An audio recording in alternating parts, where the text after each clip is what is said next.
The blood spreads slow. Maribel watches it happen from inside the brasserie, through the window smudged with fingerprints and steam, dark red soaking through white fabric, crawling across expensive cotton like spilled wine that nobody's rushing to clean up. The man sits against brick, spine straight, head tipped back just enough that the streetlight catches his jaw. He's holding something. 3 somethings. Bundles wrapped tight against his chest, white cloth stained at the edges. Too small to be anything, but her hand flies to her own belly. 7 months, the baby kicks hard, like it knows. Maribel, table 6 needs? I see it, she cuts off Terry, the night manager, but she's not talking about table 6. She's talking about the man outside who just shifted his weight and didn't wince, didn't make a sound. Like pain is something he's used to wearing. The brasserie hums with Friday night energy, laughter, silverware on porcelain. Someone's celebrating a promotion. Someone else is breaking up gently over creme brulee. The world keeps spinning while a man bleeds on the sidewalk 10 feet away. Maribel's apron digs into her hips. Her feet ache. Her lower back throbs in that specific way that means she should have gone home an hour ago. She moves toward the door anyway. Hi, viewers. Kindly tell us where you're watching from and what time it is. Terry catches her elbow. Don't what? Get involved. His voice drops. You know how this works? Someone calls 911, we give a statement, we move on. You're 7 months pregnant, Mari. You don't need... He's got babies. Terry's face does something complicated. He glances outside, then back at her, then at the customers who haven't noticed yet. That's not our problem. Maribel pulls free. The night air hits cold. October in the city means jackets and regret, means the kind of wind that cuts through work shirts and finds every gap. She crosses the sidewalk in 4 steps, her body moving before her brain catches. Up close, the man is younger than she thought. Maybe 30. Dark hair falling across his forehead, damp with sweat that shouldn't exist in 50-degree weather. His shirt is was tailored, before the bullet tore through it. The fabric probably cost more than her rent. The bundles against his chest move. Sir? His eyes snap open. Gray, sharp enough to cut. Maribel freezes. Something in her hindbrain screams apex predator, the same instinct that makes deer stop breathing when wolves pass close. But he doesn't lunge, doesn't grab, just watches her with the kind of focus that makes her skin prickle. You need help, she says, which is possibly the dumbest thing she's ever said to a bleeding stranger. No hospital. His voice is rough, scraped raw. They need warmth, milk, not... He stops, swallows, not questions. One of the bundles whimpers. Maribel's body reacts before her mind does. She drops to her knees, ignoring the way wet pavement soaks through her work pants. Her hands reach out. Stop, hover. Can I? Please. That single word cracks something open. She takes the first bundle, feels the weight of it, the terrifying lightness. The fabric falls away just enough to see a tiny face, eyes squeezed shut, mouth open in silent distress. A pup, maybe 3 days old. Oh God, she breathes. The other 2, the man says, and his hands are shaking now. Fine tremors running through fingers that probably sign checks with more zeros than she's ever seen. They're cold. I can't... His breath hitches. I can't keep them warm enough. Maribel presses the first pup against her chest, right where her body runs hottest. Her pregnancy hormones are spiking. She can feel it, that weird omega instinct that kicks in whether you want it to or not. The pup stills, then nuzzles, then breathes deeper. She reaches for the second bundle. Behind her, the brasserie door opens, closes. Someone coughs. Nobody helps.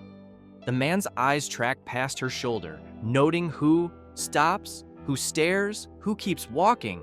His jaw tightens. They'll call the police. Good, You need, no, flat, final. I need you to take them inside. Keep them close to your body. When the ambulance comes, you tell them I'm a stranger. You found me here. You don't know anything else. That's insane. Please. His hand moves fast enough to make her flinch, but all he does is grip her wrist. His thumb finds her pulse, presses just hard enough to feel it jumping. I'm asking you to trust me for 10 minutes. That's all? 10 minutes, and they live. His scent hits her then. Strong, clean, wrong for someone bleeding out. It smells like money and control and something else. Something that makes her hindbrain purr and her rational mind scream in opposite directions. Who are you? She whispers. He almost smiles. Someone who made the wrong enemies. The third pup isn't moving. Maribel's heart drops into her stomach. She grabs the last bundle, tears the cloth away with shaking fingers. The baby inside is limp, lips faintly blue, chest barely rising. No, no, no. She tips the pup's head back, clears the airway, presses her mouth to that tiny face and breathes. Once, twice. The man watches, silent, bleeding, useless for the first time in probably his entire adult life. The pup gasps, coughs, starts crying in thin, angry wails. Maribel clutches all three against her chest, tears burning hot down her face. Her own baby kicks hard, like it's cheering. The man's hand is still on her wrist, and his pulse matches hers now, too fast, too hard. Inside, she says. Now, before I change my mind. He tries to stand, fails, catches himself against brick. She realizes with cold, creeping certainty that he's been sitting upright through sheer will, that the blood loss is catastrophic, that he's going to collapse any second. Lean on me. You're pregnant, and you're dying. Move. He does. His weight nearly buckles her knees, but she sets her feet, braces, refuses to go down. They stagger toward the service entrance, away from the windows, away from the customers who've decided this isn't their problem. Halfway there, his lips brush her ear. What's your name? Maribel. Maribel. He says it like he's memorizing it, filing it away. When this is over, He doesn't finish. Behind them, tires screech, doors slam. Voices shout in clipped professional tones that sound nothing like EMTs. The man's hand tightens on her shoulder. Run. What would you do if a stranger trusted you with everything, and you had 10 seconds to decide if they were telling the truth? Maribel doesn't run. She calculates. 3 pups pressed to her chest, still wailing. A man whose weight is dragging her sideways. The service door 12 feet away. Voices closing in from the street, hard-edged and wrong. Her feet move. The door swings open under her shoulder. The kitchen's heat slams into her. Oil and garlic and something burning that nobody's paying attention to. 2 line cooks glance up, take in the scene, and immediately look away. Plausible deniability, restaurant style. Storage, the man rasps. She drags him past the walk-in, past the dry goods, into the narrow hallway where they keep broken chairs and promotional materials nobody ordered. He slides down the wall, controlled even now, conserving energy like every movement costs him. The pups are still crying. Your phone, he says. Maribel's hand goes to her pocket automatically, then stops. Why? Because you're about to call 911, and I need you to say exactly what I tell you. I'm not... You want them to live? He nods at the pups. Then listen. His scent is everywhere now, filling the cramped space, making her hindbrain scream safe and dangerous in the same breath. Her omega instincts are haywire, pregnancy hormones spiking so hard she feels dizzy. I'm listening, she whispers. Tell them you found a man shot outside the brasserie. You don't know his name. You brought him inside because he was holding 3 infants. You need an ambulance. That's it? Nothing else? That's the truth. Exactly. His eyes are fever bright now. The best lies always are. Footsteps echo in the kitchen. Terry's voice high and tight. Maribel? Where'd you? She steps into the doorway, blocking the view. I'm here. I'm calling an ambulance. Terry's face drains white. What did you do? The right thing. She hopes. Her fingers shake as she dials. The operator's voice is calm, mechanical, asking questions Maribel answers on autopilot. Yes, he's breathing. No, I don't know him. Yes, there are 3 infants. No, I don't know where they came from. The man watches her lie with perfect truth, and something like approval flickers across his face. 5 minutes, she says after hanging up. Too long. For what? He doesn't answer. Instead, his hand moves to his jacket, the motion slow, deliberate, like he's proving he's not a threat. He pulls out a phone, black and expensive, screen, cracked across the middle. 3 buttons pressed, no words spoken. Then he powers it off and slides it across the floor toward her. When they ask, you found this next to me. You didn't touch it. You don't know the passcode. Maribel stares at the phone like it might explode. Who are you? Someone who needs you to survive the next 10 minutes. One of the pups, the one who stopped breathing, starts rooting against her chest, mouth seeking what she can't provide. Her own baby kicks hard enough to hurt. The man's eyes track the movement, linger on her belly, then snap back to her face. You're 7 months? None of your business. It is now. His voice drops, quieter but somehow more intense. If they ask you anything about me, you say you don't know. If they offer you money, you take it. If they tell you to forget this happened, you nod and smile and walk away. Why would they? The service door crashes open. 2 men in suits, not uniforms, moving too fast, too smooth. One pulls Maribel back by her shoulder. Not rough, but not gentle either. The other drops into a crouch next to the bleeding man, checking vitals with the efficiency of someone who's done this before. Sir, the first one says to the man, ignoring Maribel completely. We need to move you. Ambulance is 3 minutes out, Maribel interrupts. I called. We'll handle it from here, ma'am. Dismissive, final. The man's eyes lock on hers. The pups stay with her. The suit hesitates. Sir, protocol. Wasn't a question. The temperature in the room drops 10 degrees. The suit steps back. Actually steps back, like he's been shoved. Maribel's arms tighten around the bundles. I'm not giving them to you. Good. The bleeding man shifts his weight, trying to stand, failing. She rides in the ambulance, all 4 of them, non-negotiable. Sir, your condition is my problem. His hand shoots out, grabs the suit's wrist. The grip looks casual. The suit's face suggests otherwise. Make it happen. The second suit speaks into his sleeve, too quiet for Maribel to catch, then nods. Ambulance is pulling up now. Everything accelerates. EMTs flood the hallway, professional and detached. They ease the man onto a stretcher, cut away his shirt, expose the wound. Maribel catches a glimpse of torn flesh and too much blood before they pack it with gauze. Ma'am, are you injured? One of them, young, concerned, touches her arm. No, She rides with us, the man says from the stretcher. His voice is weaker now, slurring at the edges.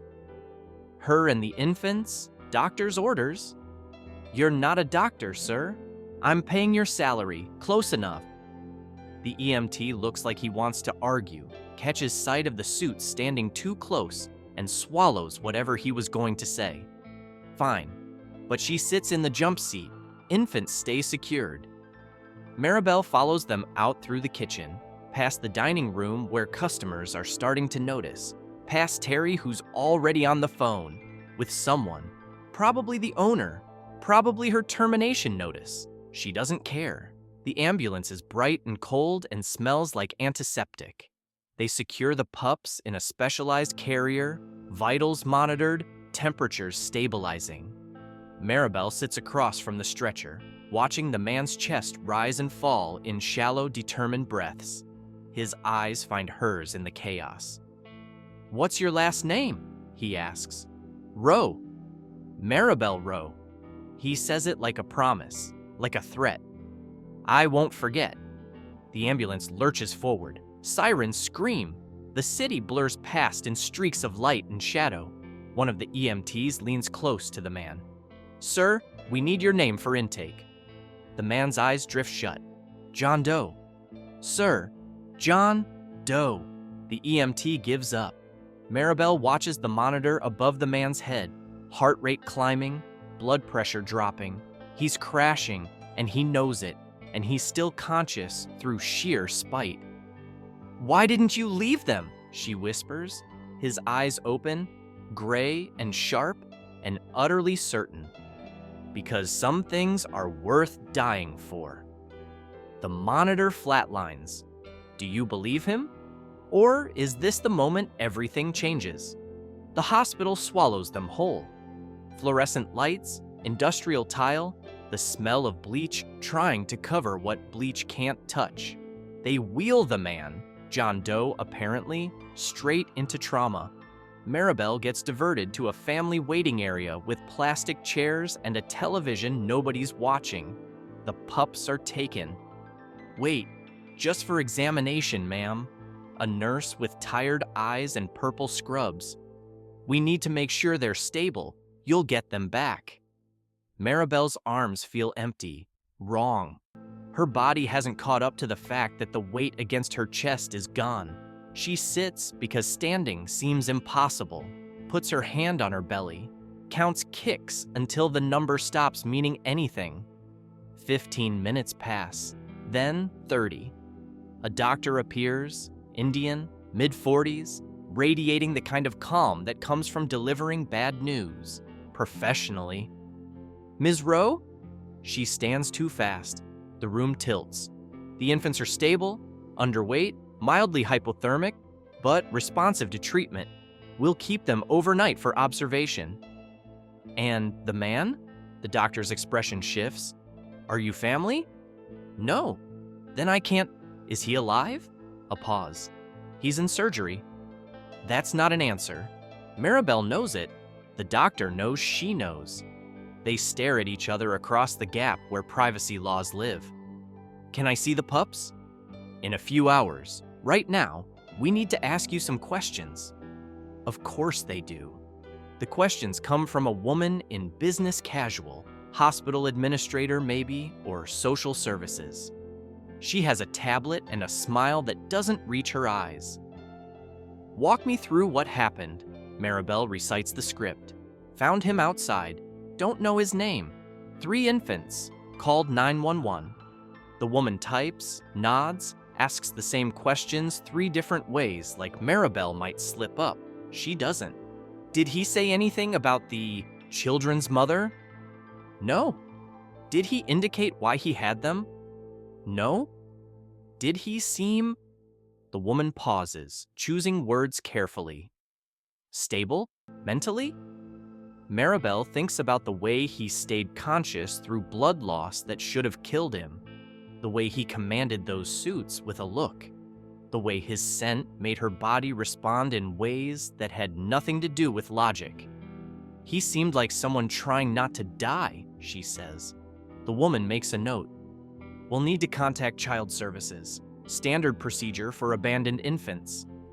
"They're not abandoned. He had them. And he's currently unconscious in surgery with no identification." The smile again, sharper this time. "Until we establish parentage and evaluate his fitness, the state has an obligation." "I'll take them." The words come out before Maribel's brain approves them. The woman's eyebrows rise. "You're 7 months pregnant." "I'm aware." "You have no relationship to these children." "I kept them alive." "That's not legal."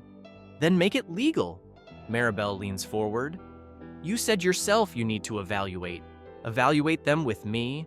I've got pregnancy hormones, I've got omega instincts, I've got a studio apartment and a job I probably just lost.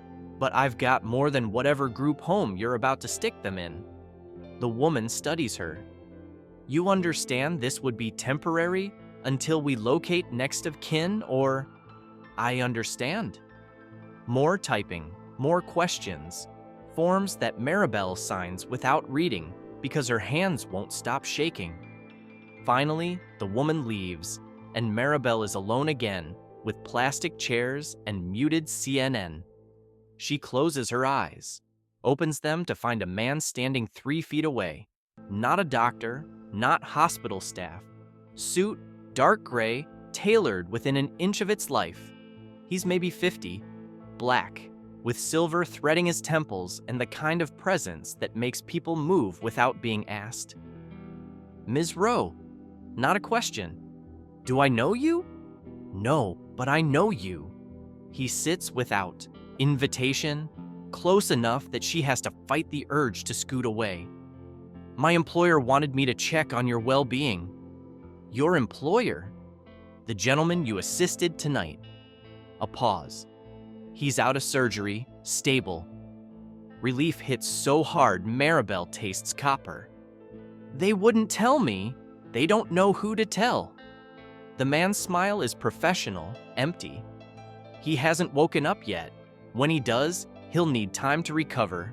Until then, I'm authorized to ensure you have everything you need. I don't need anything.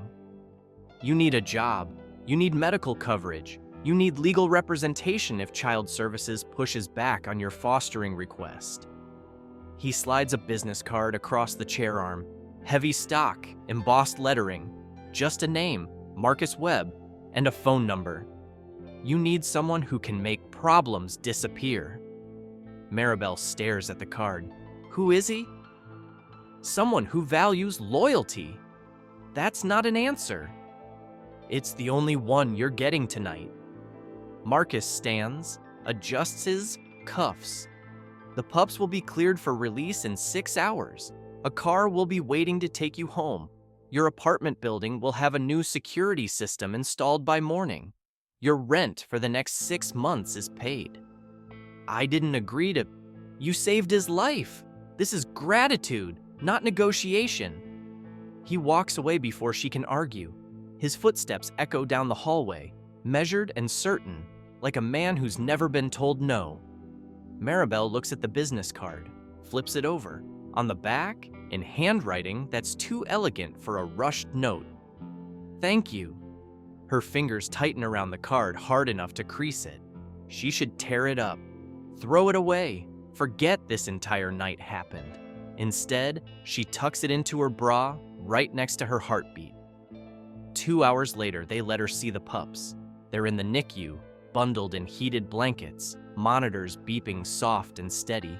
So small, so impossibly fragile. The nurse shows her how to hold them, how to check their breathing, how to ease formula into mouths that barely know how to suck. Maribel sits in the rocking chair and feeds them one at a time, her own baby pressing against her ribs like it's jealous of the attention. You're gonna have siblings, she whispers to her belly. Weird ones, temporary ones, but siblings.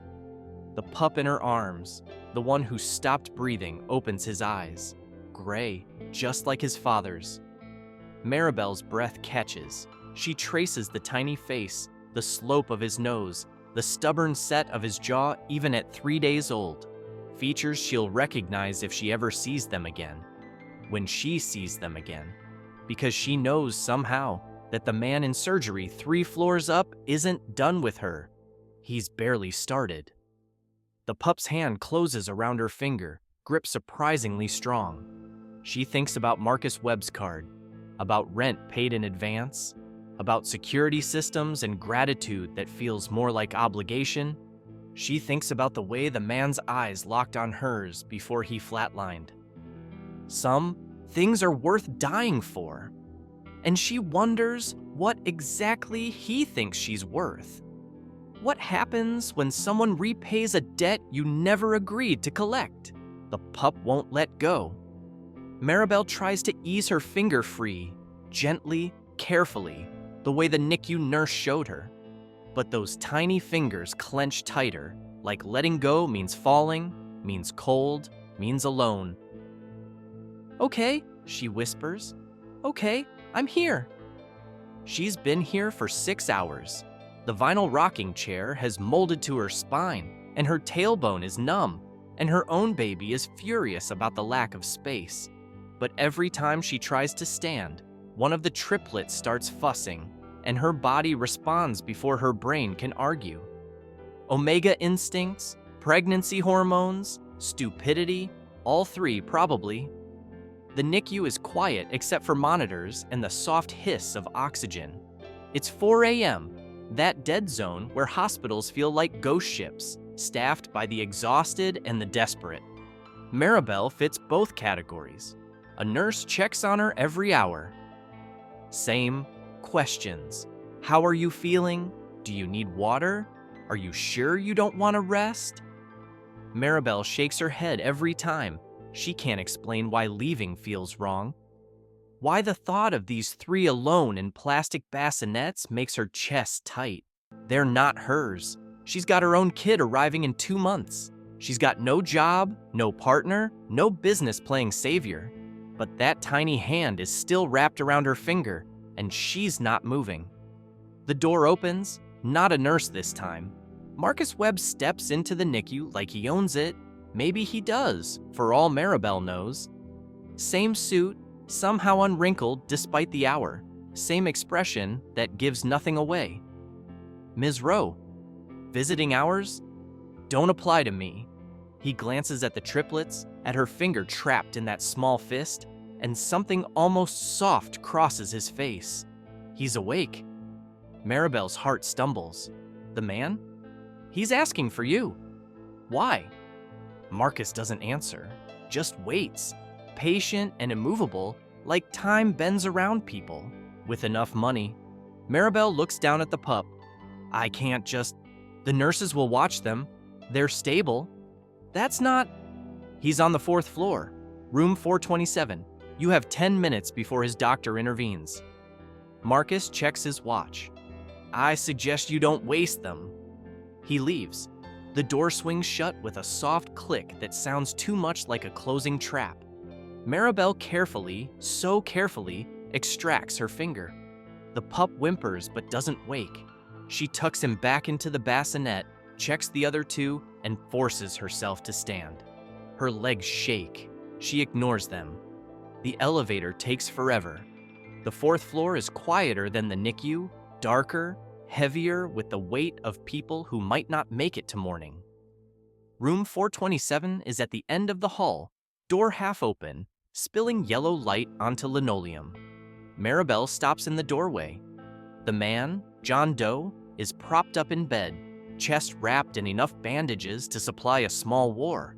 IV lines snake into both arms. Monitors beep, steadily, tracking a heartbeat that has no business still existing. His eyes are open, watching her. "You came," he says. His voice is rough, scraped raw from intubation.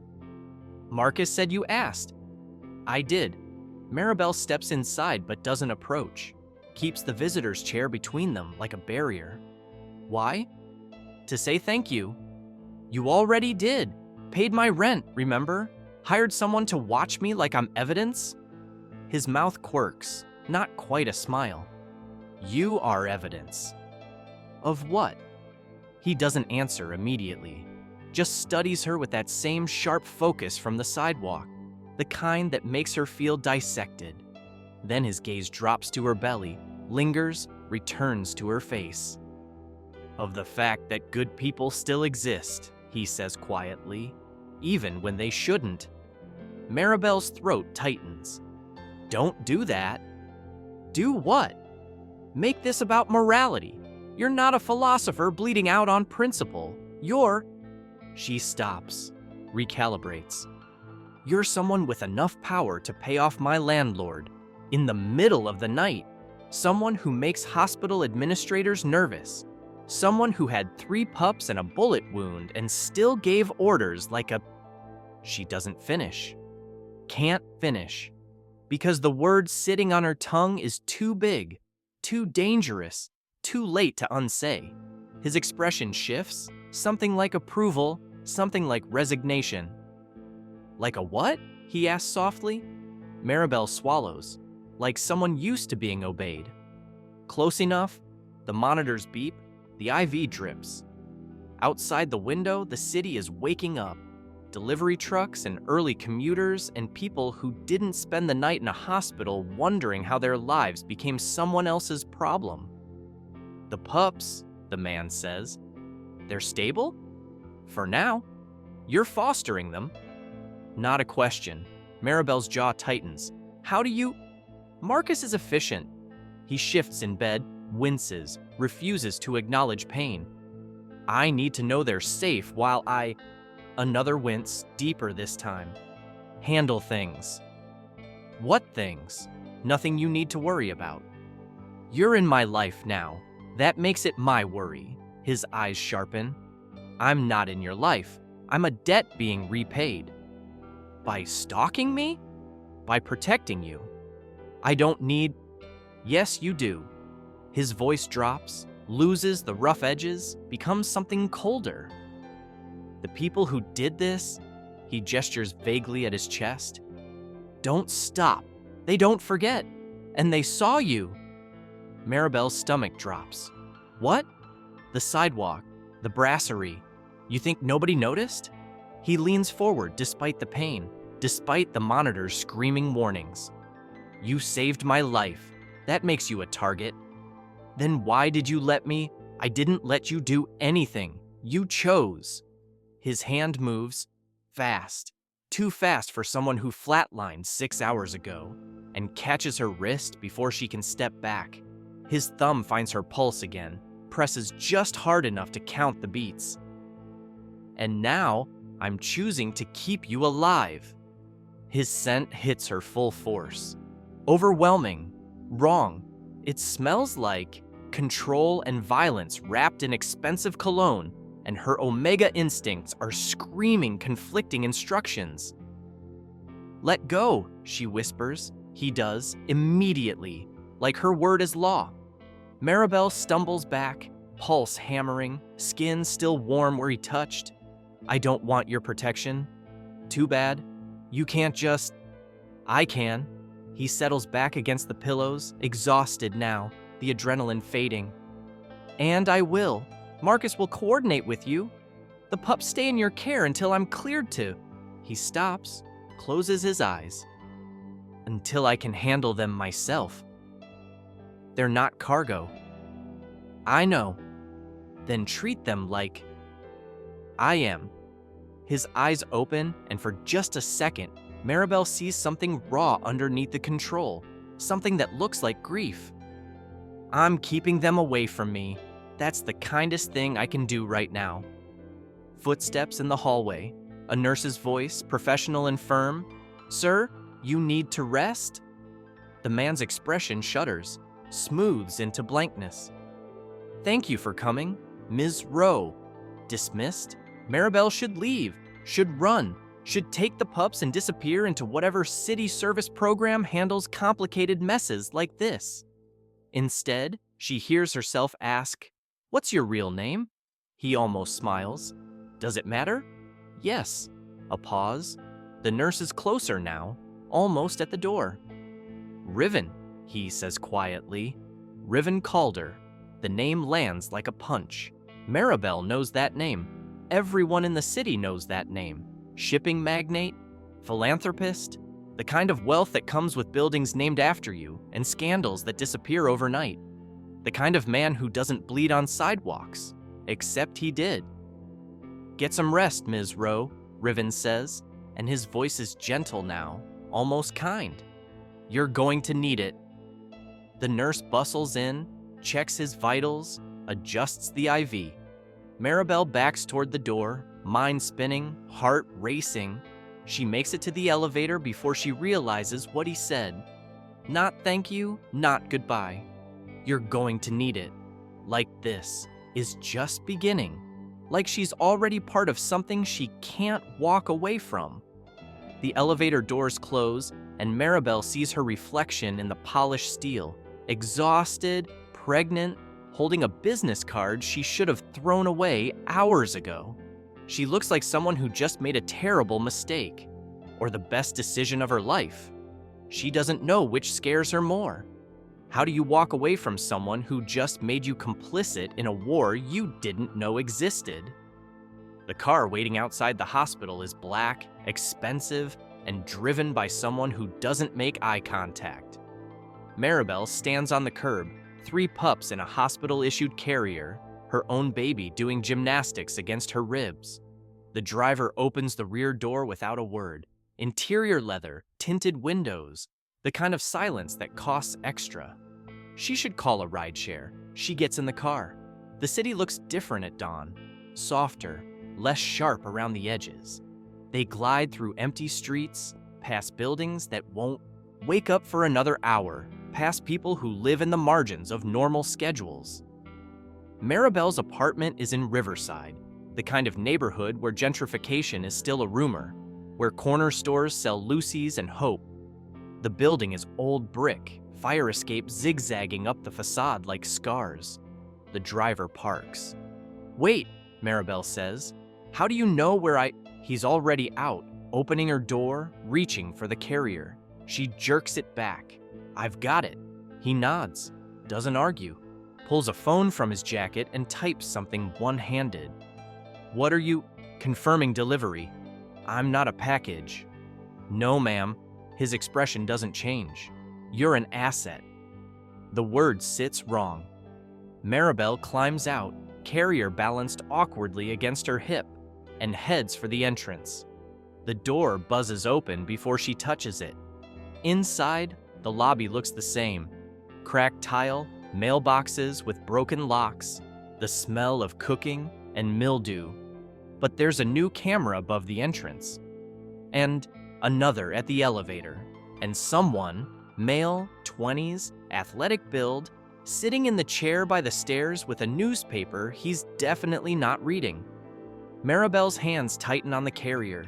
She takes the elevator to the 3rd floor. Her apartment is at the end of the hall, door slightly newer than the others. She didn't notice that before. She notices now. Inside, everything looks untouched. Same thrift store couch, same kitchen table with the wobbly leg, same view of the alley where Mrs. Chen feeds stray cats every morning. But the windows have new locks, and there's a tablet on the counter that wasn't there 12 hours ago. Maribel sets the carrier on the coffee table, sinks onto the couch, and stares at the ceiling. Her body is screaming for sleep. Her brain won't shut up. Riven Calder. She pulls out her phone, types his name into Google. The results explode. Articles, photos. Society page mentions going back 15 years. Calder Logistics, privately held, estimated worth in the billions. Shipping routes across 3 continents. A foundation that funds literacy programs and somehow makes money doing it. Photos of Riven in tuxedos at galas, shaking hands with politicians, cutting ribbons at hospital wings. He looks different in the photos. Smoother, less raw. The kind of handsome that comes with personal trainers and tailors who make house calls. But the eyes are the same. Sharp, calculating, dangerous.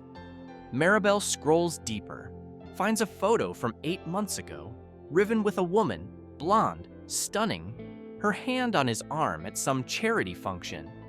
The caption identifies her as Simone Archambault, Vice President of European Operations. No mention of pups, no mention of family.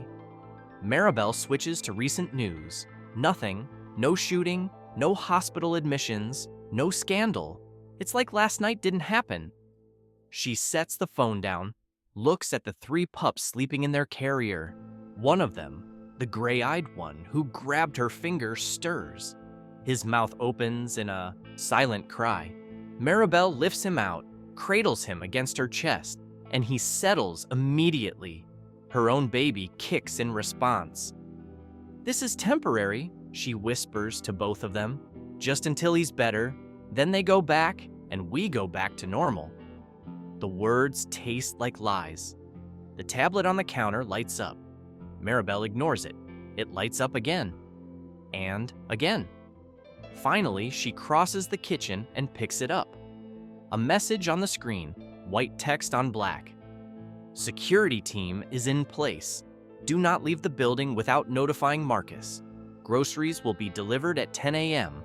Medical supplies at noon. If you need anything else, use the app." Maribel stares at the message, types back, "I didn't ask for this. The response is immediate. You didn't have to." She wants to throw the tablet across the room, wants to scream, wants to walk out the door and disappear into the city's anonymous sprawl. Instead, she makes a bottle, feeds the pups one at a time, changes their diapers using supplies that appeared in her bathroom overnight, sits on the couch as the sun rises, 3 tiny bodies pressed against her, and realizes she's trapped. Not by locks or guards or money, by choice. She chose to help a dying man, chose to take his children, chose to stay when running was smarter, and Riven Calder is choosing to make sure she survives those choices, whether she wants him to or not. The gray-eyed pup opens his eyes, looks at her with that same sharp focus his father has, and Maribel understands with cold certainty that this child is going to grow up into someone who commands rooms and makes people nervous, just like Riven. "You're going to be trouble," she whispers. The pup's hand finds her finger again, holds tight. Maribel's phone buzzes. Unknown number. She answers without thinking. "Ms. Rowe?" Marcus Webb's voice smooth as glass. "I trust you made it home safely." "I'm fine." "Good. Mr. Calder's being discharged this afternoon." Maribel sits up too fast. The pup whimpers. "Already? He was shot." "Against medical advice, yes. He's insisting on private care." A pause. "He'd like to visit this evening, if you're amenable." "To what?" "Seeing the children." Maribel looks at the 3 pups, at her apartment suddenly filled with surveillance and protection she didn't request, at her life rewritten overnight by a man who has no right to rewrite it. "Tell him no," she says. Silence on the other end. Then, "I'm sorry? Tell Riven Calder that if he wants to see these pups, he comes during daylight hours, without an entourage, and asks me himself." Her voice steadies.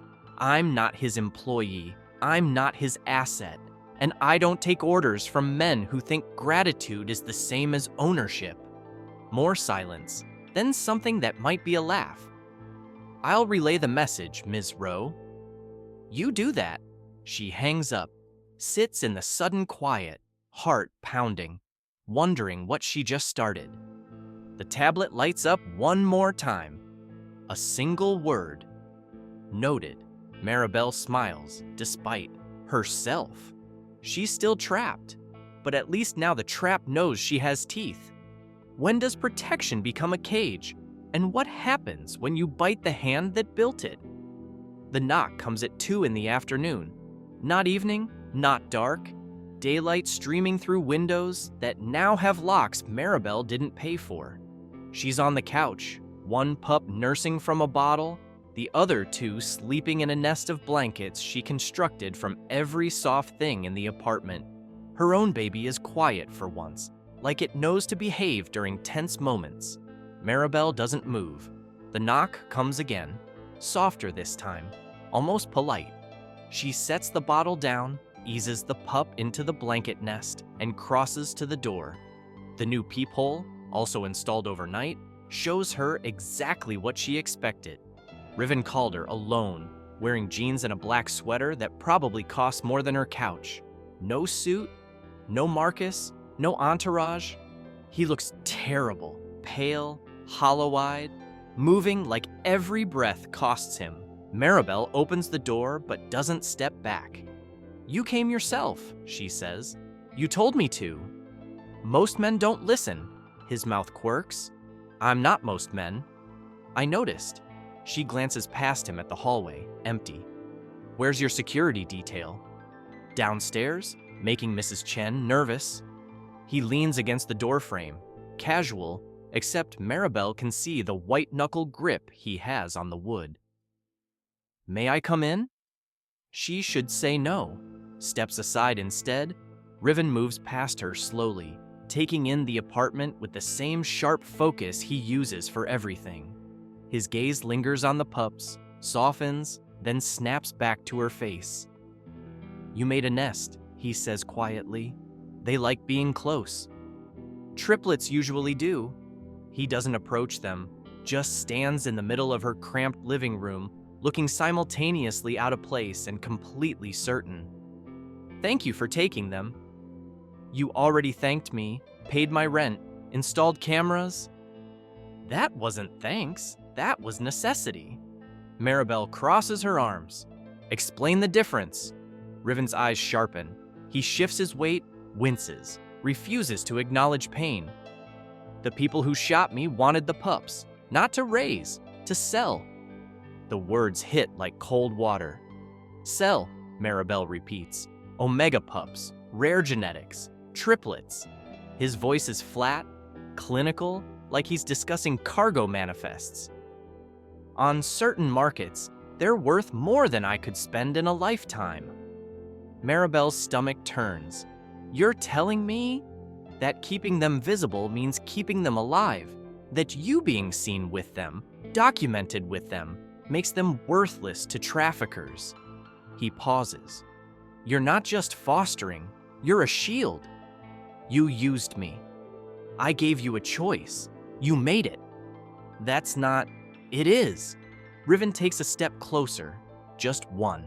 His scent floods the small space, control and violence wrapped in expensive fabric. I could have taken them somewhere private, hired nurses, built a fortress, but fortresses get breached, and private places are where children disappear.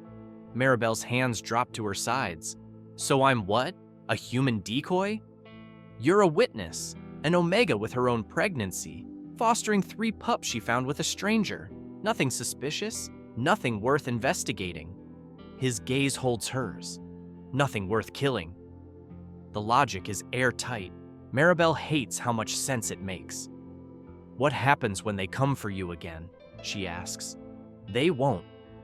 You sound certain. I am. Something cold crosses his face. Because I'm removing the reason they tried. Maribel doesn't ask what that means. Doesn't want to know what removing looks like when spoken by a man who commands empires. One of the pups whimpers. Riven's attention snaps to the sound. His whole body shifts. Tension draining, something gentler replacing it. May I? Maribel nods. He crosses to the couch slowly, like approaching wild animals. Kneels. The movement costs him. She can see it in the way his jaw tightens, the way his breath hitches. He reaches for the gray-eyed pup, the one who grabbed Maribel's finger, lifts him with hands that shake just slightly. The pup opens his eyes, looks at Riven, and something passes between them that Maribel can't name but recognizes anyway. Recognition. Bond. Blood. Hey, Kaz, Riven whispers. You named them? Before they were born? His thumb brushes the pup's cheek. Kaz, Soren, Elias. The other 2 pups stir at their names. Maribel sits on the arm of the couch. Where's their mother? Riven's expression shudders. Gone. Dead? Worse. He doesn't elaborate, doesn't look away from Kaz. She made choices. I'm living with them. That's not an answer. It's the only one you're getting. They sit in silence. Riven holds Kaz like he's holding the only thing that matters. The pup grips his finger, same as he gripped Maribel's, and refuses to let go. You should be in a hospital, Maribel says finally. Hospitals have records. Records have leaks. You're going to hurt yourself. Already did. He glances at her, and for just a second the mask cracks. I'm not here for sympathy. I'm here because you demanded respect, and I'm giving it. By telling me I'm bait? By telling you the truth. He sets Kaz down gently, picks up Soren. Most people in your position wouldn't get that courtesy. Lucky me. You have no idea. The way he says it makes Maribel's skin prickle, like there's a threat embedded in the words. Like being unlucky in Riven Calder's world means things worse than death. Footsteps in the hallway outside. Heavy. Multiple. Riven's head snaps up. The door explodes inward. 3 men, not police, moving with military precision. One grabs Maribel, hand over her mouth before she can scream. Another goes for the pups. The third pulls a gun, aimed center mass at Riven. Don't move, the gunman says. Riven doesn't move, doesn't panic, just watches with that same cold calculation Maribel saw in the hospital. Simone sends her regards, the gunman continues. Says you should have listened. Riven's expression doesn't change. Tell Simone she's made a mistake. You're not in a position to. The lights go out. Every light in the building. Emergency exit signs. Everything. The apartment plunges into darkness. Maribel feels the hand over her mouth loosen just slightly. She bites down. Hard. Tastes blood. The man curses, releases her, and she drops. Hits the floor as gunfire erupts. Muzzle flash illuminating the room in strobe light bursts. Bodies moving, someone screaming, the pups crying in short, terrified wails. Then silence. The lights flicker back on. 2 of the men are on the floor, not moving. The third is against the wall, Riven's hand around his throat, pressing just hard enough to cut off air. Blood is spreading across Riven's sweater. Fresh blood, not old. He's torn his stitches. Tell Simone, Riven says quietly, that if she sends people to my family again, I won't send them back. He releases the man. The man collapses, gasping, and scrambles for the door. Gone in seconds. Marcus Webb appears in the doorway, gun drawn, surveying the scene with professional detachment. Sir, you're bleeding. I noticed. Ambulance is 3 minutes out. Cancel it. Riven crosses to the couch, checks each pup with shaking hands. They're crying, but unhurt. He sinks onto the cushions, breathing hard. Maribel? She's still on the floor, ears ringing, heart trying to punch through her ribs. I'm here, she manages. Good. Riven's eyes close. Marcus, get a cleaning crew and find out how they got past the perimeter. Already handled, sir. Maribel pushes herself upright. Her hands won't stop shaking. What just happened? Riven opens his eyes. A warning. From who? Someone who used to matter. Marcus is already on his phone, speaking in clipped tones. 2 more men appear. Security probably, dressed like they stepped out of action movies. They lift the unconscious bodies efficiently. No questions, no hesitation. Maribel watches her. Apartment get cleaned of evidence like this is normal. Like bodies on her floor happen every Tuesday. You need to leave, Riven says. This is my home. Not anymore. He stands despite the blood, despite the pain. Pack what you need. You're coming with me. Like hell?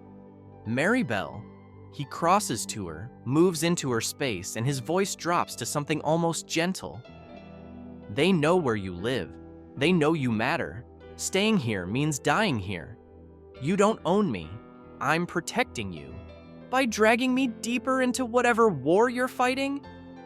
By keeping you alive long enough to choose your own battles. His hand settles on her shoulder, not grabbing, not forcing. Just there, warm and steady and completely certain. Please, he says quietly. That single word breaks something in her chest. Maribel looks at the pups, at her apartment with its new locks and cameras that didn't stop 3 armed men, at the blood on her floor that Marcus's crew is already scrubbing away, at Riven, Calder bleeding and standing and asking instead of commanding. One condition, she says. Name it. You tell me who Simone is. All of it. No more half-truths. Riven's jaw tightens, then nods. Deal. Marcus appears with a duffel bag Maribel didn't pack. Car's ready, sir. Give us 5 minutes. Marcus withdraws. Riven sinks back onto the couch, finally acknowledging exhaustion. Maribel gathers the pups, tucks them into the carrier, moves on autopilot. Simone Archambault, Riven says to the room. My former second-in-command, my former partner, the woman who decided selling Omega pups was more profitable than morality. Maribel stops moving. And the mother? Sold them to Simone before they were born. I found out too late. His voice is empty now, scraped clean. I stopped the sale. Simone tried to stop me. You know the rest. The shooting. The shooting. Maribel processes this. So you're not just protecting them, you're hiding them. Same thing. It's not. Riven looks at her. In my world, it is. The car is waiting downstairs. Black, armored, windows tinted so dark Maribel can't see inside. Marcus holds the door while she climbs in with the pups. Riven slides in beside her, moving like every bone hurts. The door closes. They pull away from the curb, leaving behind the only home Maribel's known for 3 years. She watches it disappear in the rearview mirror, wonders if she'll ever see it again, wonders if she wants to. Riven's hand finds hers in the dark, squeezes once, lets go. Where are we going? She asks. Somewhere Simone won't think to look. Where's that? He almost smiles. My mother's house. When the war comes to your doorstep, do you run? Or do you follow the man who started it? The house isn't a house. It's a compound masquerading as Southern charm. White columns, wraparound porch, magnolia trees that probably cost more than cars. Security gates that look like decorative ironwork until you notice the cameras embedded in the scrollwork. They're 2 hours outside the city, far enough that the skyline is just a smudge on the horizon. Maribel hasn't spoken since they left her apartment. Neither has Riven. The car stops at the front entrance. Marcus opens the door, and Maribel steps out into air that smells like cut grass and money. The pups are still sleeping somehow, despite everything. The front door opens before they reach it. A woman steps out, 70s, black, silver hair in a neat bun, wearing slacks and a cardigan like she's ready for book club. Her eyes are sharp, assessing, and land on Riven with the kind of look that only mothers have. You're bleeding, she says. Hi, Mom. Don't hi, Mom me. Inside, now. Riven obeys without argument. The woman turns to Maribel. Her expression softens marginally. You must be the Omega my son has been keeping secrets about. Maribel Rowe, ma'am. Delphine Calder. Come in before you catch cold. The interior is all hardwood and antiques, the kind of place where you're afraid to touch anything. But it's warm, lived in. There are photos on the walls, Riven as a child, grinning gap-toothed, a man who must be his father, serious and formal. Family dinners and graduations and moments that prove wealth doesn't always mean cold. Delphine leads them to a sitting room. Put the pups in the bassinet by the window. I had it brought down this morning. Maribel blinks. You knew we were coming? Marcus called ahead. Delphine turns to Riven, who's lowered himself into a wingback chair. Shirt off. Let me see the damage. It's fine. Riven Alexander Calder, if you don't take that shirt off in the next 5 seconds, I will do it for you. He takes the shirt off. The bandages are soaked through, blood still seeping. Delphine makes a sound that's part sigh, part resignation. You tore every stitch. You know that, right? I had to move fast. You had to be smart. Moving fast is what got you shot in the first place. She disappears, returns with a medical kit that looks military grade, starts cleaning the wound with efficient, practiced movements. Maribel watches from across the room, holding her own belly, trying to process the fact that Riven Calder, shipping magnate, billionaire, man who makes armed intruders disappear, is getting scolded by his mother like he's 12. You should have called me sooner, Delphine says quietly. I was handling it. You were bleeding on a sidewalk. I had it under control. Control is not the same as survival, baby. She tapes fresh gauze over the wound. Now, tell me about Simone. Riven's jaw tightens. She's been removed from operations, assets frozen, legal action pending. That's corporate speak. I asked about Simone. He doesn't answer immediately. Delphine waits, patient, the way mothers wait when they know the truth is coming. She's escalating, Riven says finally. The attack today was personal. She's not trying to recover the pups anymore. She's trying to hurt me.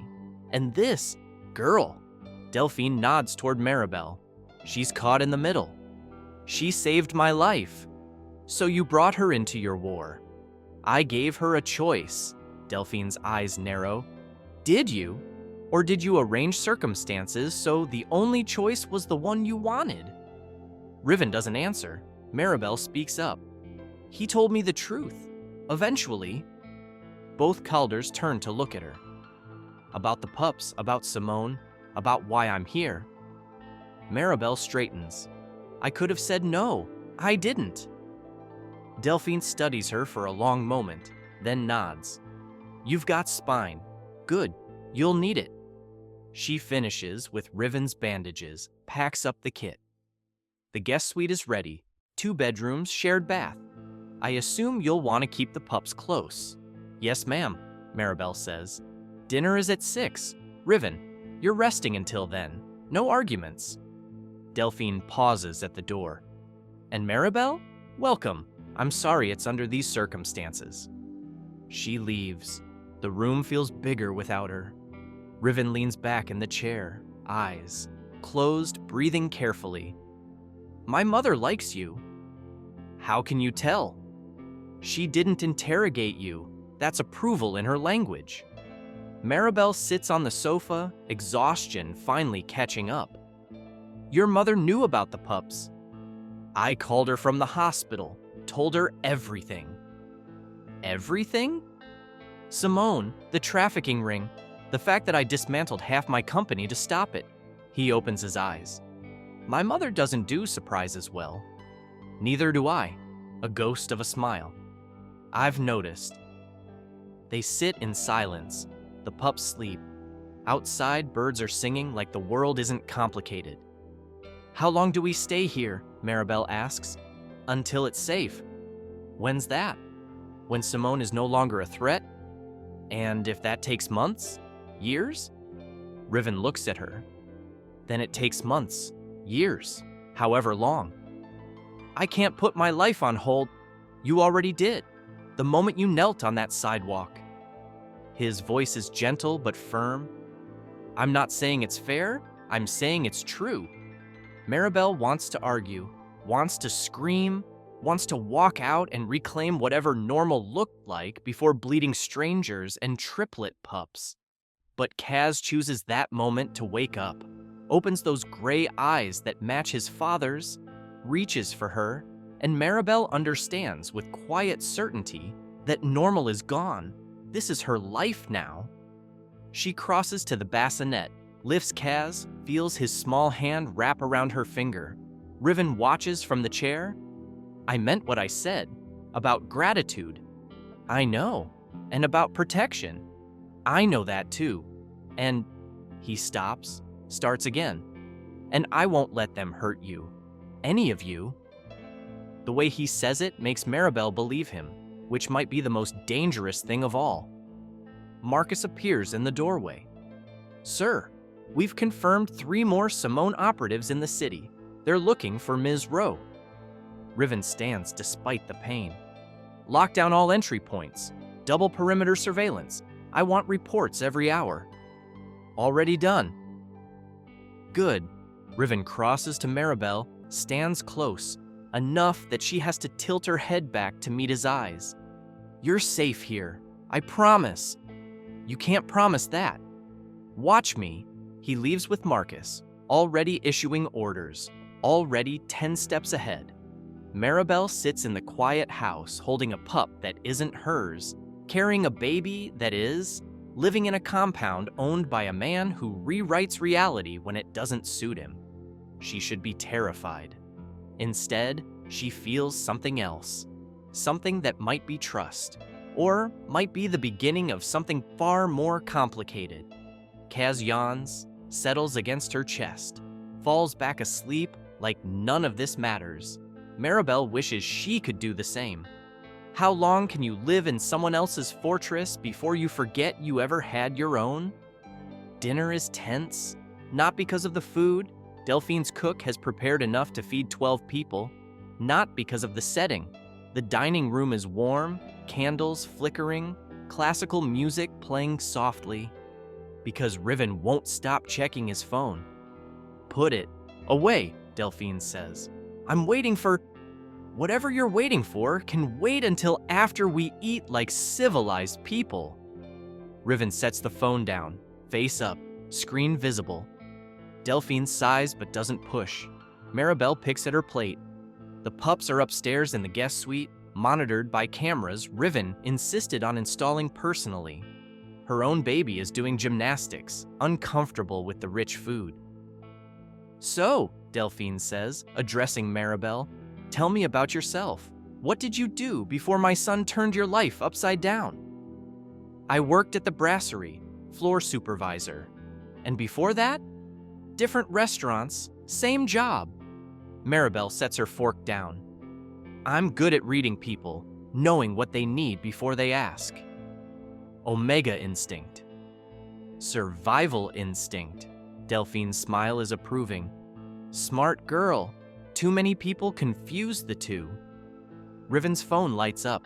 He grabs it immediately, reads whatever message came through. His expression hardens. What? Maribel asks. Simone filed a custody claim for the pups. The room goes cold. On what grounds? Delphine's voice is sharp. Breach of contract. Claims I removed company assets without authorization. Riven stands, paces. She's arguing the pups were part of a business transaction that I illegally terminated. Maribel's stomach drops. She's calling them assets. In court, yes. Publicly, she'll frame it as concern for abandoned children. That's insane. That's legal strategy. Riven stops pacing, looks at Maribel. She knows I can't fight this publicly without exposing the trafficking ring, which means exposing my own company's involvement, which means destroying everything my father built. So you're just going to let her? No. His voice is flat, final. I'm going to remove the problem. Delphine sets her wine glass down carefully. Riven, whatever you're thinking is already in motion. You can't just make her disappear. I'm not making her disappear. I'm making her irrelevant. He leaves the room. Footsteps echoing down the hallway. Maribel looks at Delphine. What does that mean? It means my son is about to do something stupid and noble in equal measure. Delphine stands. Come with me. They walk to Riven's study, all dark wood and leather, walls lined with books that have actually been read. He's at the desk, laptop open, typing with controlled fury. Riven? Delphine says. What are you doing? Dismantling Calder logistics. Maribel's breath catches. What? Simone built her operation inside my company, used my shipping routes, my warehouses, my reputation. His fingers never stop moving across the keys. The only way to kill it completely is to kill the host. You're talking about billions. I'm talking about children. He looks up.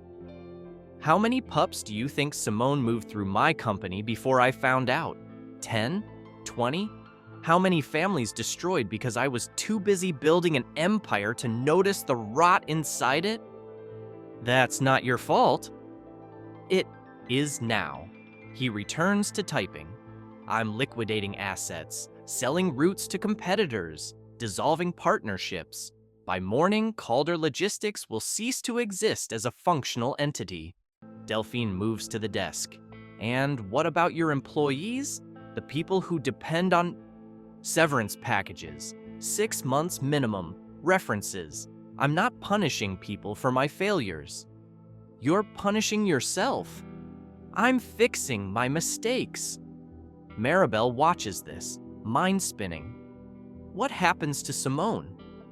Without the company infrastructure, her operation collapses. No routes, no distribution, no leverage. Riven saves whatever he's working on.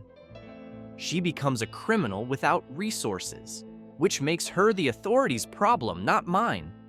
And the pups? Safe, because there's nothing left to fight over. It's logical, ruthless, completely insane. You're destroying your life, Maribel says. I'm choosing what matters. Riven stands, crosses to her. Simone wanted a war. I'm removing the battlefield. That's not how war works. It is when you control the territory. His phone rings. He answers, listens, hangs up. It's done, he says quietly. Paperwork filed, lawyers notified. By tomorrow afternoon, Calder Logistics is history. Delphine sinks into a chair. Your father would understand. Riven's voice softens. He built that company to support family, not destroy it. Silence fills the study. Maribel's hands rest on her belly, feeling her baby kick. Thinking about the 3 pups upstairs, about a man who just burned his entire world down to keep them safe. You're insane, she whispers. Probably. You could have fought her legally, found another way. No, I couldn't. Riven meets her eyes. Because legal battles take years, and I don't trust the system to protect them when it didn't protect the others. So you protected them yourself. Yes, Maribel steps closer, by giving up everything. Not everything. His hand rises, hesitates, falls back to his side. I still have what matters. The unspoken words hang between them. Delphine clears her throat. I'll give you 2 a moment. She leaves. Riven and Maribel stand in the study, close enough to touch, not touching. I didn't ask you to do this, Maribel says. I know. I didn't ask for any of this. I know that too. So why? Because you stayed. His voice is raw now, stripped of control. On that sidewalk, in the hospital, in your apartment when armed men came through the door. You stayed when anyone sane would have run. That doesn't mean, it means everything. He does touch her now, hand settling on her shoulder. You asked me what you're worth. This is the answer. Maribel's throat tightens. That's too much. It's not enough. They stand in silence, his hand warm on her shoulder, her heart hammering against her ribs. What happens now? She asks. Now we wait. Simone will realize what I've done. She'll try one last play. And then it's over. Maribel wants to believe, wants to believe that dismantling empires solves problems, but she knows better. She's not going to stop, Maribel says. Not because of paperwork. No, she'll stop because I'm going to give her something she wants more than revenge. What's that? Riven smiles. It's not a kind smile. Her freedom, in exchange for disappearing. You're going to let her walk away? I'm going to make her walk away. There's a difference. Before Maribel can respond, alarms start blaring.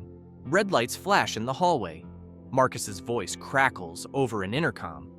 Perimeter breach, south gate, multiple vehicles. Riven moves instantly, grabs Maribel's hand. Upstairs, now. They run. The guest suite, the pups. Maribel gathers them, while Riven checks the windows, the locks, the cameras. Stay here, he says. Don't open the door for anyone except me or Marcus. Riven, please. He's gone before she can argue. Maribel sits on the floor, 3 pups pressed against her chest, her own baby kicking. Protest, she can hear shouting, footsteps, something that might be gunfire. The door handle rattles. Maribel's breath stops. It rattles again, then nothing. Silence stretches. The door opens. Riven steps through, blood on his knuckles, eyes wild. "We're leaving," he says. "Now." What do you do when the fortress falls and the only thing left is the man who built it? The safe house is nothing like Delphine's compound. It's a cabin, 2 rooms, deep in woods that smell like pine and earth, no neighbors, no gates, just silence and darkness and the kind of isolation that feels like safety or trap depending on your perspective. Maribel hasn't asked what happened at the compound. Riven hasn't offered. They've been here 3 days. The pups are thriving, gaining weight, sleeping longer, crying less. Maribel's own baby is settled, like it knows the chaos has paused. Riven is different here, quieter, gentler. He makes breakfast, changes diapers, chops firewood despite the healing wound in his chest, doesn't check his phone because there's no service. On the 4th morning, Maribel finds him on the porch, coffee in hand, watching dawn break over the trees. She sits beside him. "Simone?" she asks. "Gone." "Dead?" "No, just gone." He sips his coffee. She took the deal. New identity, new country, complete severance from anything related to the pups or the company. "You trust her?" "I trust that she's smart enough to know when she's lost." Maribel processes this. "And Calder logistics?" "Dissolved. Assets distributed. The lawyers are handling final details." He glances at her. "I'm officially unemployed." "What will you do?" "Haven't decided yet." They sit in comfortable silence. Birds are waking up. Somewhere distant, water is running over rocks. "My lease is up next month," Maribel says, "assuming I still have an apartment to go back to." "You do. Marcus had it cleaned. Locks upgraded, security improved." "Of course he did." Riven smiles slightly. "You could stay there, or..." He stops. "Or you could stay here for a while, until you decide what's next." Maribel looks at him, really looks, at the man who destroyed his empire to protect 3 pups that aren't even his, who bled on sidewalks and made impossible choices and somehow ended up here in the woods, making her coffee. "The pups," she says. "What's your plan?" "Legally, they're mine now. Adoption papers filed, DNA confirmed." He sets his mug down. "But you're the one who's been raising them." "For a week." "A crucial week." Maribel's hand goes to her belly. "I've got my own coming." "I know. I can't raise 4 children alone." "I know that too." The words he's not saying fill the space between them. Maribel stands, paces to the porch railing. "You're asking me to stay. I'm offering you a choice." "That's not the same thing." "It is for me." She turns. "What does that mean?" Riven stands, crosses to her slowly. "It means I'm not commanding, not arranging circumstances, not manipulating outcomes." He stops just close enough that she can feel his heat. "I'm asking, plainly, will you stay?" "As what? Nanny? Employee?" "As someone I trust, someone the pups trust, someone..." He stops, starts again. "Someone I don't want to lose." Maribel's heart is doing complicated things. That's not enough. What would be enough? Honesty, complete honesty. No more secrets, no more half-truths. Done. An agency, I make my own choices. You don't get to override them because you think you know better. Agreed? And, she falters, and you have to promise that when this is over, when the pups are safe and my baby is born and life goes back to normal, you let me walk away if that's what I choose." Riven's jaw tightens. "I promise." The words cost him. She can see it. "Okay," Maribel says. "Okay, you'll stay?" "Okay, I'll think about it." A smile breaks across his face. Real, unguarded. "I'll take it." Inside, One of the pups starts crying. Kaz probably. He's the loudest. They move together, synchronized without discussion. Maribel lifts Kaz while Riven checks Soren and Elias. They work in easy rhythm, born from proximity and shared purpose. This could be normal, Maribel thinks. This could be life, if she's brave enough to choose it. Later, after the pups are fed and sleeping, Maribel finds Riven outside again. He's stacking firewood with careful precision, favoring his injured side. "Let me help," she says. They work in silence, building something together. When the pile is done, Riven sits on the porch steps. Maribel joins him. "I never thanked you," he says. "The safe house is nothing like Delphine's compound. It's a cabin, 2 rooms, deep in woods that smell like pine and earth. No neighbors, no gates, just silence and darkness and the kind of isolation that feels like safety or trap depending on your perspective." Maribel hasn't asked what happened at the compound. Riven hasn't offered. They've been here 3 days. The pups are thriving, gaining weight, sleeping longer, crying less. Maribel's own baby has settled, like it knows the chaos has paused. Riven is different here, quieter, gentler. He makes breakfast, changes diapers, chops firewood despite the healing wound in his chest. Doesn't check his phone because there's no service. On the 4th morning, Maribel finds him on the porch, coffee in hand, watching dawn break over the trees. She sits beside him. "Simone," she asks. "Gone." "Dead?" "No, just gone." He sips his coffee. "She took the deal. New identity, new country, complete severance from anything related to the pups or the company." "You trust her?" "I trust that she's smart enough to know when she's lost." Maribel processes this. And Calder Logistics? Dissolved. Assets distributed. The lawyers are handling final details. He glances at her. "I'm officially unemployed." "What will you do?" "Haven't decided yet." They sit in comfortable silence. Birds are waking up. Somewhere distant, water is running over rocks. "My lease is up next month," Maribel says, "assuming I still have an apartment to go back to." "You do.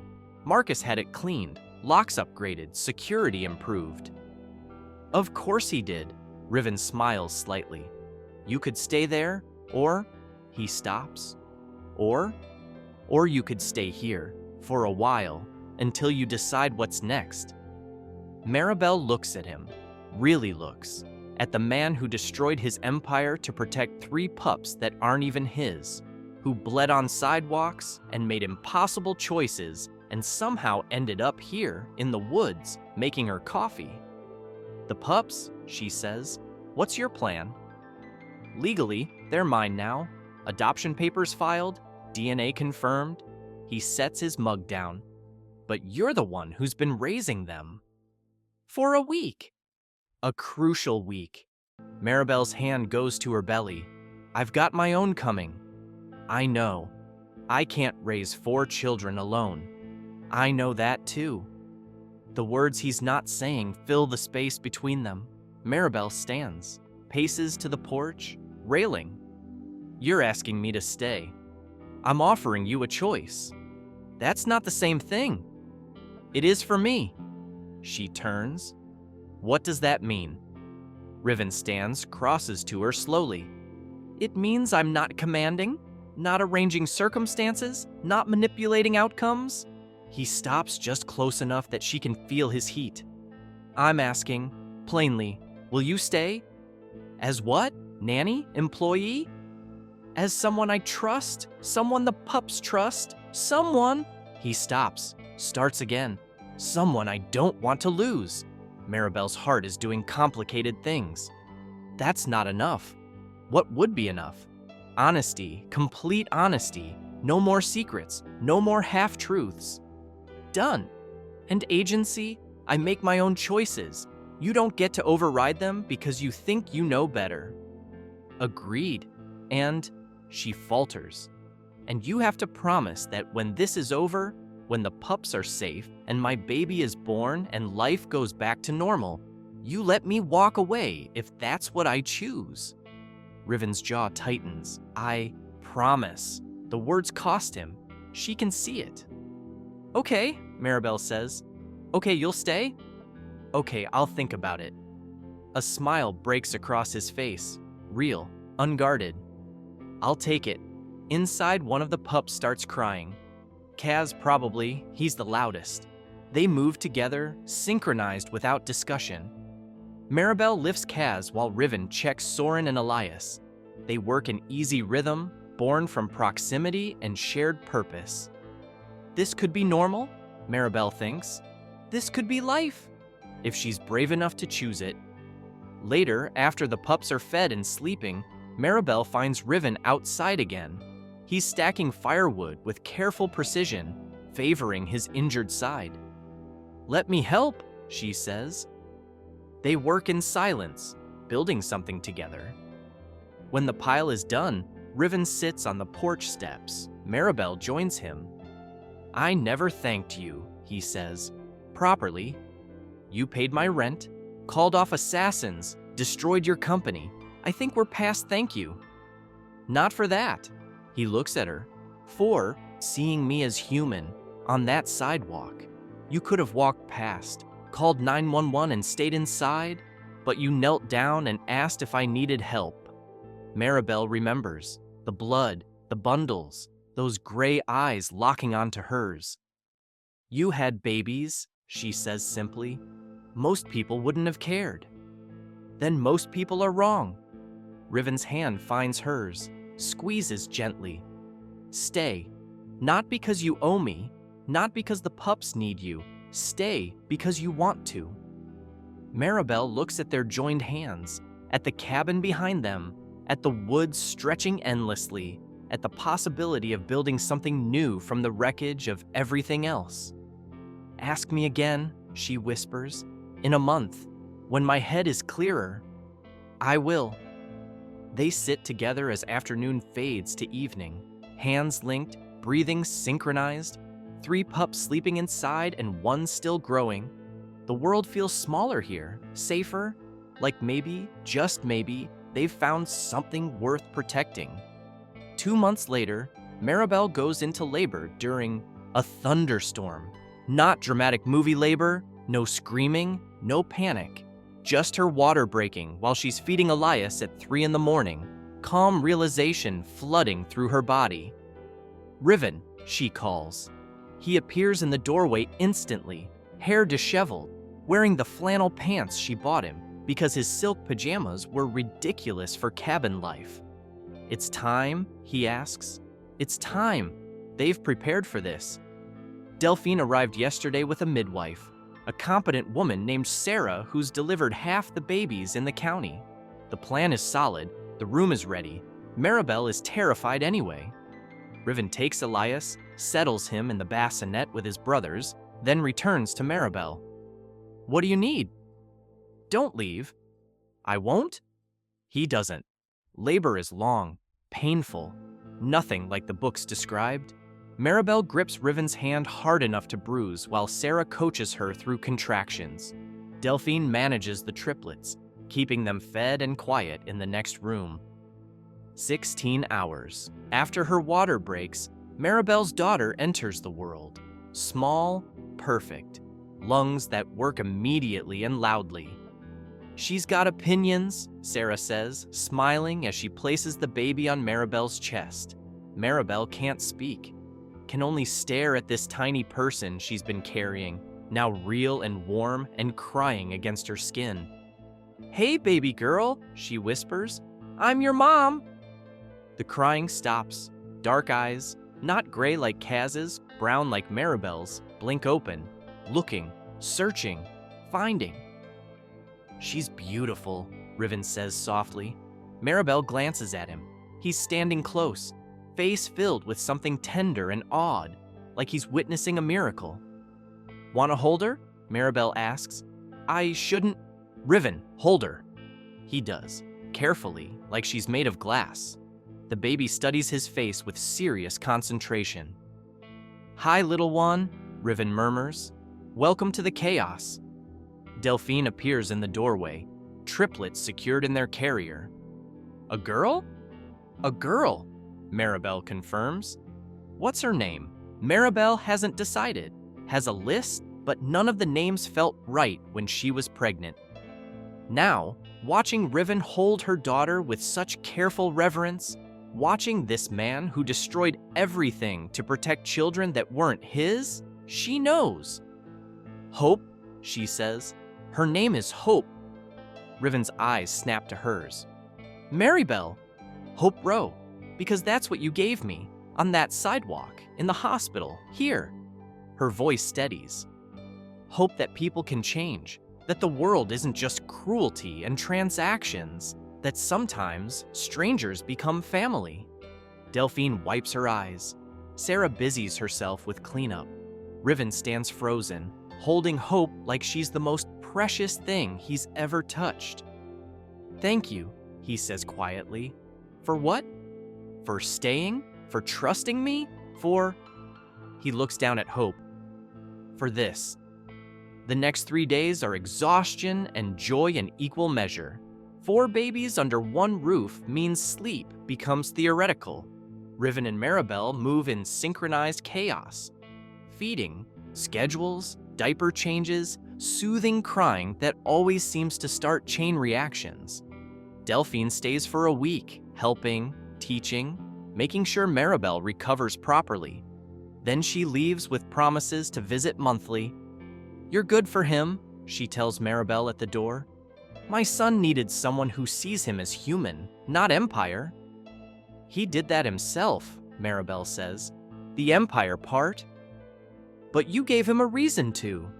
Delphine squeezes her hand. "Don't let him forget he's allowed to be happy." After she's gone, the cabin feels different, fuller, like they've crossed some invisible threshold into permanence. One night, Hope finally sleeping and the triplets momentarily quiet, Riven finds Maribel on the porch. "You asked me to ask again," he says, "when your head was clearer." "I remember. It's been 2 months. Is your head clear?" Maribel considers this. Clear might be the wrong word. Settled, maybe. "And?" She turns to face him. "And I'm staying. Not because the babies need me, not because you need me, because I need this." She gestures at the cabin, the woods, the life they've built from wreckage. "I need you." Riven's breath catches. "Maribel, I'm not done." She steps closer. "I need you to understand what that means.